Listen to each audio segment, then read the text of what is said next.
स्पष्ट करनी है प्रेस के माध्यम से कि जिस तरह से ये आंदोलन चल रहा है, इस आंदोलन को तोड़ने का कुचक्र एक बार फिर यहाँ स्थानीय प्रशासन द्वारा, स्थानीय सरकार द्वारा किया जा रहा है, जैसे 28 जनवरी को हुआ था।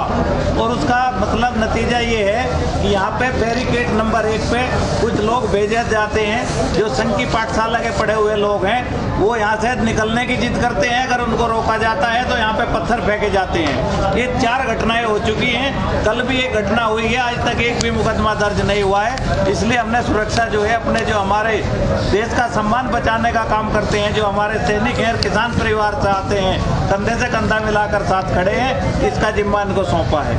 दूसरा, हम लोग आप लोगों को एक बात और बताना चाहते हैं कि फैसला चौधरी टिकैत साहब एक बात कहा करते थे कि तंग आए जंग आए।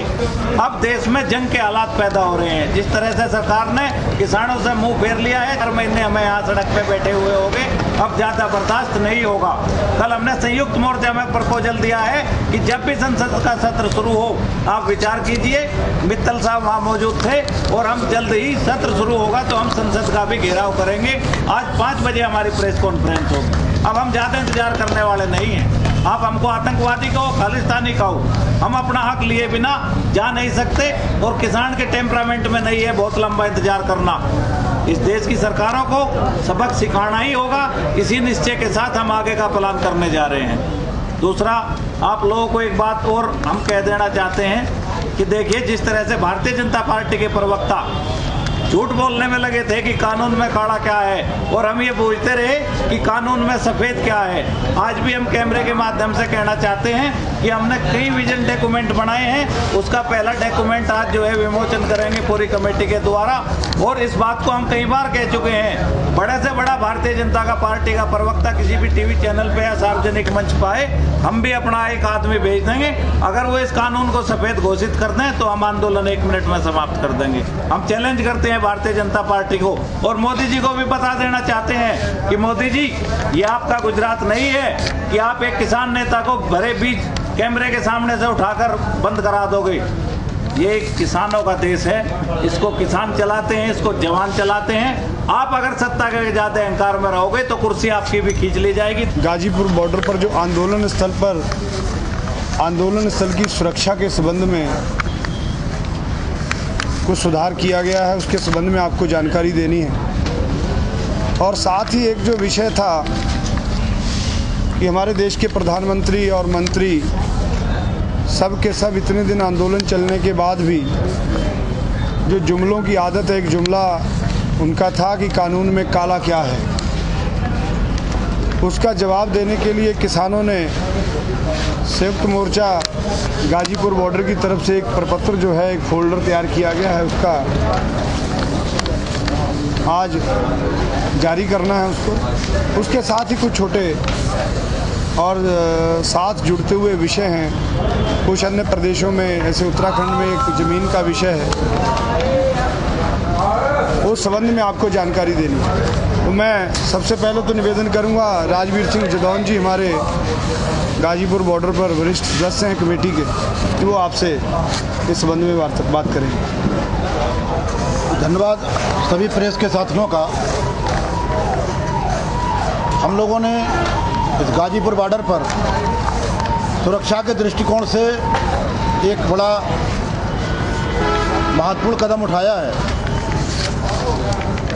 क्योंकि हम देखने को आ रहा है कि कई प्रकार के आरोप प्रत्यारोप आंदोलन झेलते झेलते अब ऐसे दौर में आ गया है कि कोई ना कोई साजिश, कोई ना कोई ऐसा प्लान किया हुआ व्यक्ति हमारे बीच में आ सकता है जो हमारे आंदोलन को बदनाम करे।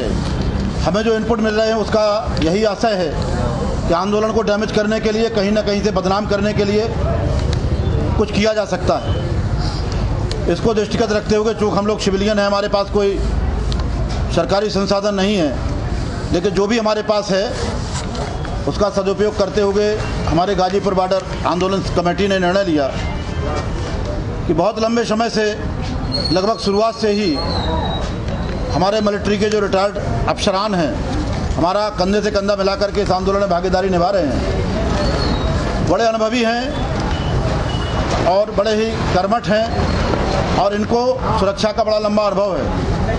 तो हम सभी लोगों ने इस पूरे गाजीपुर बॉर्डर के लिए सुरक्षा का जो जिम्मा है, हमारे जो पूर्व अफसरान हैं हमारे इसके मिलिट्री के, इनको सौंप दिया है, इनके सुपुर्द है।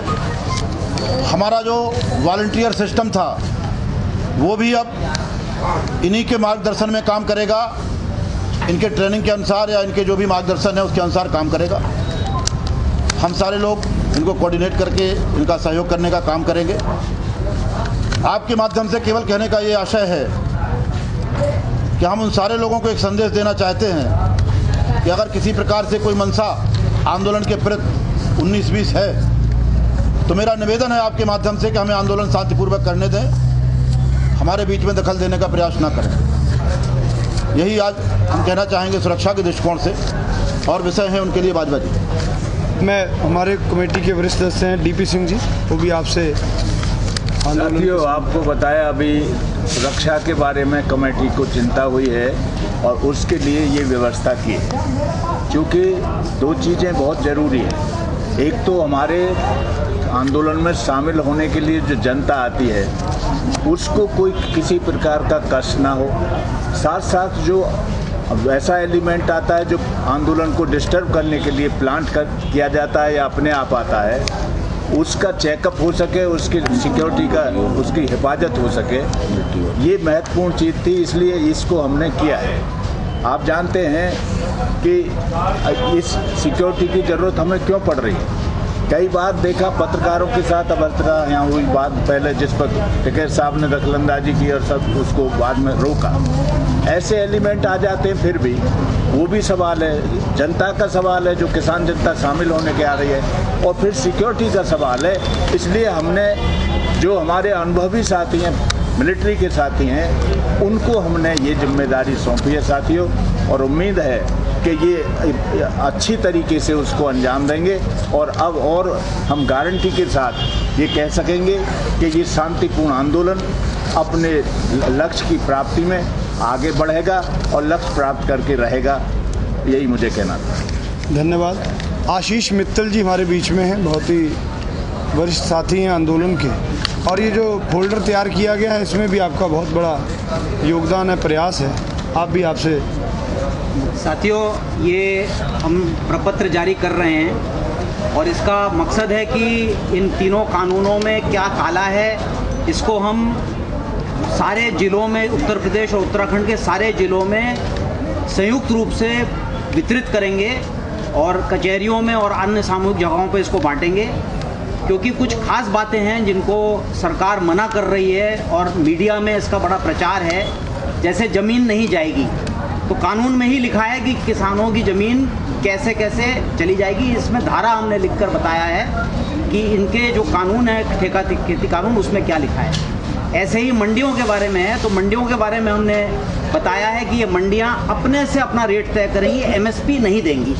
ऐसा इस कानून में बहुत स्पष्ट है कि ये ऑनलाइन से रेट तय करेंगी और ये पेमेंट का जो तरीका है उसको भी तय करेंगी। उसमें 3 दिन का विलम्ब भी है और उसमें ये भी है कि कंपनियां जो है वो अपना जब ये खरीदारी कर लेंगी मंडियों में, आगे जब फसल बेचेंगी उसका जब लाभ प्राप्त होगा तब वो किसान को पेमेंट कर सकें।